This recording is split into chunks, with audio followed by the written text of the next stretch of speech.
Hello again.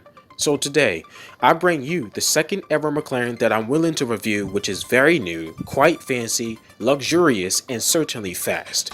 It's been nearly a year since I reviewed a McLaren with the McLaren 12C, and if you've never seen it yet, especially to those who are new to my channel right now, there will be a video link in the description down below.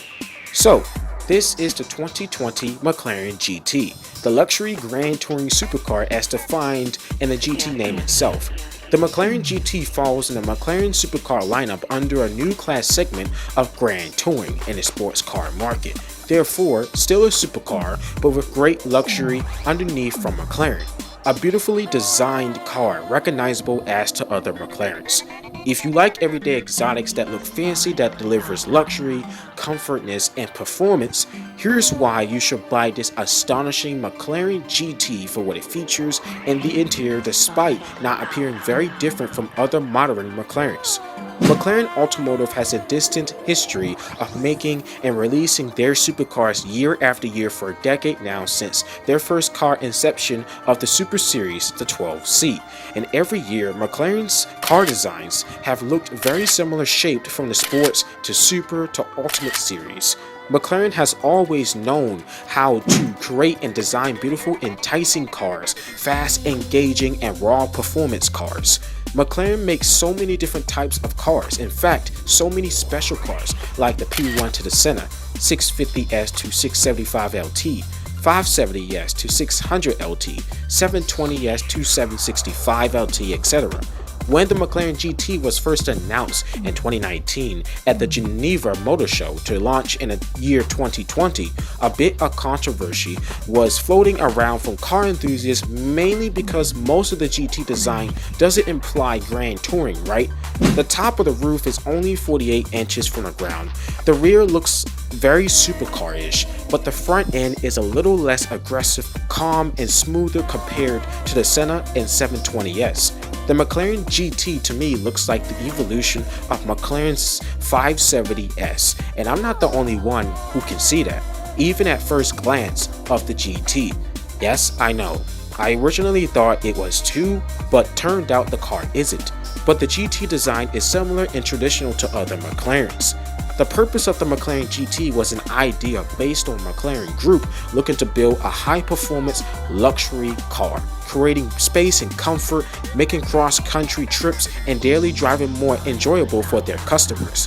Other McLarens are more focused on driving performance with high speeds, saving weight with carbon fiber, and feeling rougher in the cockpit, while the McLaren GT is totally different and nearly the exact opposite. I say nearly because the engine and car's performance only differs from the state of grand touring, while anything else features a lot of leather, luxury devices, and dual cargo spaces, and that's where grand touring stops.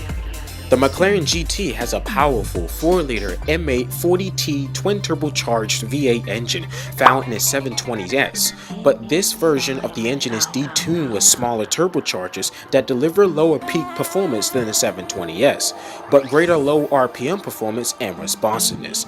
The twin-turbo V8 produces 612 horsepower and 465 pound-feet of torque, which sends the car from 0 to 60 mph in 3.1 seconds and reaches a top speed of 203 miles per hour. The engine is paired with a 7-speed dual-clutch automatic gearbox that sends power to the back wheels and red lines at 7,500 RPM. Those performance numbers right there, you don't expect a mid-engine car with a 2-seat layout and luxury stuff to have this insane amount of high horsepower output as a grand tour.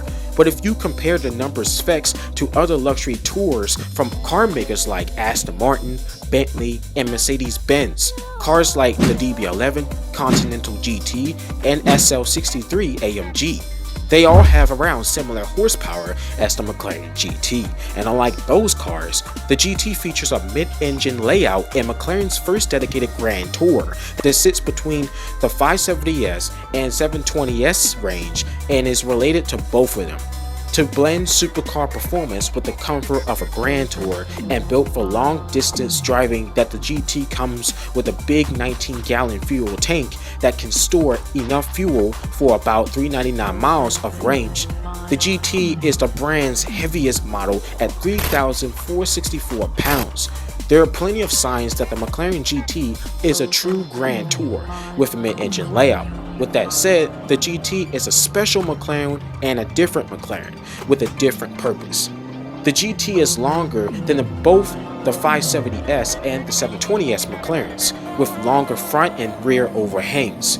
The car offers a tuned Pro-Actor suspension derived from the 720S, dialed in for comfort and a smoother ride that effectively adapts to different road conditions. The GT rides slightly higher than many exotics with a standard ground clearance of 4.3 inches, including the car's front end lift function, increasing to 5.1 inches of clearance and a 13-degree approach angle. Aluminum double wishbones sit at all four corners with Pro-Actor suspension and chassis control. The GT has two knobs in the center console, one for handling and one for the powertrain. The powertrain makes the fuel map more aggressive, and the handling dial speeds up the steering and stiffens the suspension. The McLaren GT's interior is a little softer than the rest of the lineup. As you can see, there is leather everywhere instead of naked carbon fiber and brushed aluminum like in any other McLaren you see. The heated seats are a little wider and softer too. The interior is just beautiful and more upscale than many of the other McLarens and par with other luxury car makers. Regardless of when it's heavier, it's very luxurious. The first notable feature when you hop inside the car above your head is the glass panel sunroof that has adjustable brightness, which is one of the best cool features in any Grand Tour. The infotainment screen has everything that you expect, like shortcut buttons for AC, radio, navigation, and stuff like that. Below that is the main center console with a control panel for the powertrain and transmission. One thing that the GT departures when in track mode is the transformation gauge cluster that flips down like in the 720S. Instead, the clusters in the GT switches from a standard layout to a track focused layout that shows the gears, the RPMs, the tire pressures, etc. The GT does have active launch control too. The biggest thing worth noting is that the GT has two cargo spaces and a lot of extra storage you can store items in. The McLaren GT is a coupe hatchback with a huge rear trunk integrated behind the two seats. The carbon fiber rear deck houses a glazed tailgate, making considerably greater storage, meaning the rear trunk contains up to 14.8 cubic feet of cargo, which is big enough for golf clubs and bags of groceries. The front trunk provides 5.3 cubic feet of storage space and altogether offers 20.1 cubic feet of cargo, which is more than an everyday sedan the Toyota Camry has from a freaking McLaren. Besides, the McLaren Supercar costs a couple $100,000 with all that space. There is extra storage inside the doors, seat pockets, and of course the console storage area. And that's that. Those are all the signs of Grand Touring. Instead of seeing the engine display like basically every other McLaren, well, here in the GT is buried beneath by a huge cargo area with big air ducts for the engine that stretches across the entire width on the top and bottom rear of the car with two exhausts. The rims are nice and elegant and fit the luxury GT characteristics of the car. The luxury brown color, aka burnished copper, truly works for the McLaren GT and is very handsome and gorgeous with a very subtle design principle inside and out. The bodywork is made of mostly aluminum rather than carbon fiber.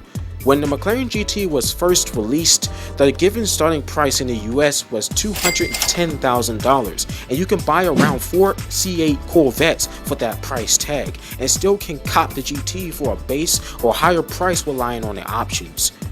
The McLaren GT's performance-like speed can keep up with the majority of supercars with amazing acceleration with genuine comfort despite being heavy and still fast.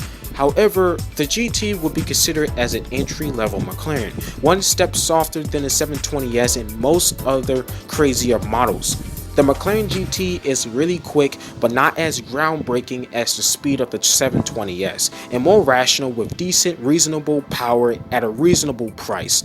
This is the type of McLaren for some people and car enthusiasts who want a chill, relaxing, smooth ride, while at the same time, this is like the best all-around McLaren.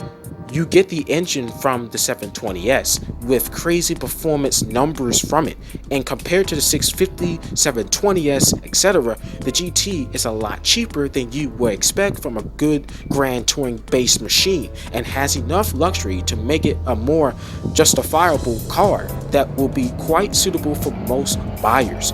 Sure, the GT may isn't on the same or higher level of luxury like the Aston Martin, Bentley, and maybe Jaguar and all that. At the end of the day, the McLaren GT is still a McLaren, and from the distance, it doesn't look like a GT car. It doesn't sound like a GT car either, unless you put it next to a P1 or 720S or a Senna. It's all comparative, although the sound is slightly quieter when cruising.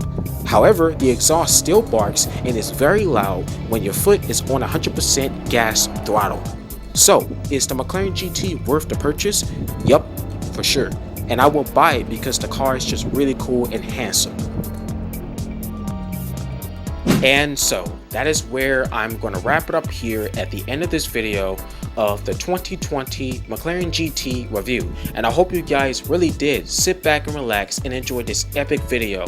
And if you did, do not forget to subscribe and also click the like button if you want to see some more upcoming car reviews. And as always, like I say every time, you are more than happy to give me any car suggestions in the comments down below to review in the future.